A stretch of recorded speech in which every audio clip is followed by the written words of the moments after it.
ஒன்று கொக்கன்ட்டு வரேன் 4 இன்னும் ஆளை காணோம். உங்கள் அப்பா அங்கே ஒரு ஆண்டி கரெக்ட் பண்ணி வச்சுக்கிறாரு, அங்கே தான் போயிட்டு இருப்பான்னு நினைக்கிறேன். ஐயா அப்போ இருந்தாலும் நம்ம இந்த வேலைக்கு ஆகுதுடா, வாடா நம்ம போய் தேடலாம். டேய் நம்ம 2 பேரும் மட்டும் போய் தேடி என்ன பண்ணுறது?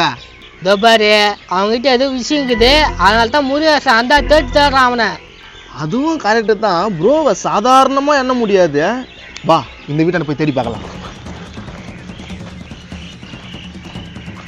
ஹலோ, யாராவது இருக்கீங்களா? யார் போகணும்? உன் சொந்தக்கார பொண்ணு கட்டி குடிக்கிறா எனக்கு. என்னப்பா நெக்கலா பேசுற? யாரு வேணும்னு தானே கேட்டேன். டேய் கம்னுராண்டா, உங்கள் அப்பா முத்தி அப்படியே கிடக்குது. பிரதர் இங்கே குதிரை முக்கை போட்டுக்கின்னு ப்ளூ சட்டை போட்டுன்னு யாருன்னா ஒருத்தர் வந்தானா? பார்த்த மாதிரியும் இருக்குது, ஆனா பார்க்காத மாதிரியும் இருக்கு. கொஞ்சம் ஞாபகம் பார்த்துங்களேன். கைத்துல டவுல் போட்டுன்னு இருப்பான், வேஸ்ட் கட்டின்னு இருப்பான். கழுத்துல டவலு, ப்ளூ கலர் சட்டை, வேட்டி. பார்த்த மாதிரியும் இருக்குது, ஆனா பார்க்காத மாதிரியும் இருக்கு. பல்லு கட்டிக்கிற மாதிரி அடிப்பேன், பாத்தியா இல்லையாடா? மறக்காம இந்த வீடியோவை ஃபுல்லா பாருங்க, கீழே ஸ்கிரீன்ல கிளிக் பண்ணி